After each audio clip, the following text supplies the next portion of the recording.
இனிமே 4Gலயுமே வந்து unlimited use பண்ணிக்க முடியும். அது ஜியோவா இருக்கட்டும், ஏர்டெல்லா இருக்கட்டும், வோடபோன் ஐடியாவா இருக்கட்டும். எஸ், நிஜமாலுமே தான் சொல்றேன். நீங்க இது வரைக்கும் 5Gல தான் வந்து அன்லிமிட்டட் டேட்டா வந்து கேள்விப்பட்டிருப்பீங்க.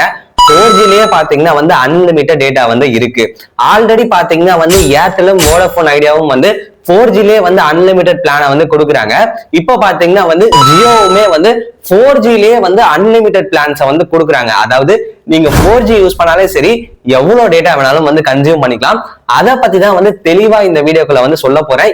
ஏன் வந்து இப்போ 4Gல வந்து அன்லிமிட்டட் டேட்டா வந்து கொடுக்குறாங்க, இதுக்கு முன்னாடி எல்லாம் வந்து கொடுக்கல, இத பத்தி தெளிவா எக்ஸ்பிளைன் பண்ண போறேன். அது மட்டும் இல்ல, 5G யூசர்ஸ் உங்களுக்குமே பாத்தீங்கன்னா வந்து ஒரு மிகப்பெரிய விஷயம் இருக்கு. 5Gயோட ரேட்டுமே வந்து எக்கச்சக்கமா ஏற போகுது. அது எதனால அதையுமே வந்து இந்த வீடியோக்குள்ள சொல்றேன்.